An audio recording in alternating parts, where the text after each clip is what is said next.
Hello and welcome. I'm Master Lama Rasaji, and this is our Tuesday edition of Rasaji Speaks. I want to let you know that the early bird for live streaming on next weekend, that's right, next weekend, for the Melbourne, Florida, will change by midnight tonight. So if that's important to you to get that done and save yourself 20 to 25%, that's probably a good thing. Don't forget, too, that teachers training is back live with Master David and Lama G together today. And as we get more into the new year, and of course, Master David's live class is back online on Tuesdays also tonight. Let's look at the subject matter today, meeting expectations, overcoming frustrations and fear.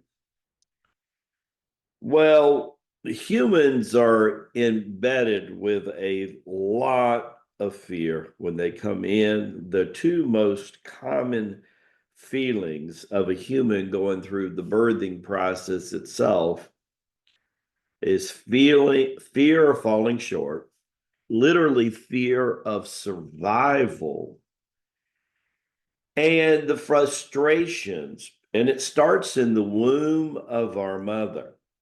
That's right. We're actually doing yoga postures in our mothers. When you examine body positions of folding arms and legs and feet of the fetus, the closest semblance of that is an asana, a yoga posture, right in the womb of creation, being born of the water that's in front of the Taj Mahal. I don't know if you've ever been there. Lama Ji has been there in a couple different lifetimes, and of course, in this most recent. Let's read a little bit about the Taj, because there were some frustrations with that happening. The Taj Mahal is an ivory white marble mausoleum on the south bank of the Yamuna River in the India city of Agra. It was commissioned in 1632 by the Mughal Emperor Shah Jahan. Resides from 28 to 58, 30 years in the house of the tomb of his adored wife, Mumtaz Mahal. Mumtaz Mahal. He met Mumtaz Mahal, whose name means jewel of the palace, jewel of the palace, when she was 14 years old and he was only 18. Fell in love, got married about a decade later, and also was his confidant, and so enthralled were their love that even in military campaigns, the two of them are there. Their remains are actually buried in the Taj Mahal. It is one of those wonders of the world that if you haven't had a chance to see it, it's pretty remarkable. They say a picture is worth 1,000 words, right? So let's see if we have another shot of the Taj, right? Yeah, there you go. And there's another view of the Taj Mahal on the other side. So on one side, it's one view, and this is the other view. And of course, the sun is different also, which tells you how on the ivory, when the sun hits and hits the dome. If you'll notice at the very tip of the dome, you'll see copper. A lot of ashrams today in India and in America have copper as a conductivity of chi knowing that it's pulling chi from 4D.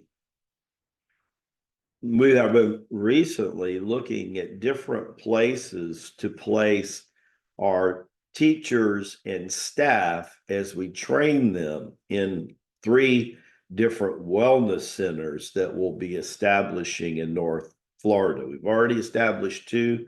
We're focusing on a 3rd one. This facility that we're leaning toward in early negotiations with has copper on the top. It's very interesting. On the whole strip of A1A on the ocean, it's the only facility that has a copper top. It was recommended for me to check it out. Lo and behold, they did not know, after 30 plus years, that Lamaji had actually been in the very building within 12 months after the home was built on the ocean back in the 1990s. 9 means return to. So we're kind of leaning toward that. Yeah, it's a beautiful facility, has 5 bedrooms, 6 bathrooms, easily sleep 8 to 12 people. It's really powerful. Has a library that we would turn into a treatment room for Dr. Jenny, because one of the things that we're going to do is make sure the staff is treated by Dr. Jenny once a week. And every day they'll be asked to teach a class and take a class while they're in training. The teachers will be with us probably 3 to 6 weeks, and the assistant managers or eventually owners of wellness center, their first step of qualification will spend about 6 to 12 weeks with us. Hands-on training from Master David, also Brother Nate, and myself, Lamaji. They'll have this real special impact. Well, we want them to be vibrating the highest we can. Copper ceiling there is bringing in 4D energy 24/7. As a matter of fact, over 30 years ago, way before anyone knew, Lamaji had done Tai Chi Gung in there. By the way, I did Tai Chi Gung in the Taj too. Very interesting connection. Part of the shape of this home resembles the center part of the Taj. Just imagine. It's another reason why Lamaji thinks this is a good place. We have our own private beach. You can't beat that. There's a ceiling that is covered here, copper settings around in 4 different segments. And here it's leveled out so that 30 people could do Tai Chi Gung and face the ocean and then turn around. And after seeing sunrise in the morning doing Tai Chi Gung, they'll face the intercoastal waterway west. And as they do their 4:30 Tai Chi Gung class, right, they can see at the end of the class the sun set. According to the Simple Father, the rising and the setting of the sun, observing that with the Gayatri Mantra, can heal over 1,000 different psychoses. Simple Father told me one day in meditation that the very issue of that would put a lot of therapists and a lot of psychologists out of business. Isn't it interesting how the Siddhanas have a tendency to do that? That depressionary, bipolar, all of these kind of psychosomatic illnesses and symptoms seem to kind of flee when we get more connected to the divine.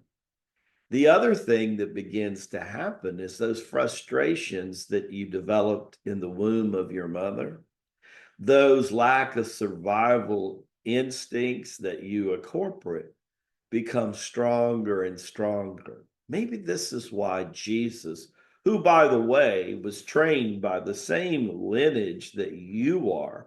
That's right. We teach Jesus's training here at Circle of Chi. He said the spirit was willing, but the body was weak. He knew something, didn't he? Pretty sharp cookie. Whether you're looking to the Christ of the Middle East 2,000 years ago, we would have called him Master Rabbi Jesus.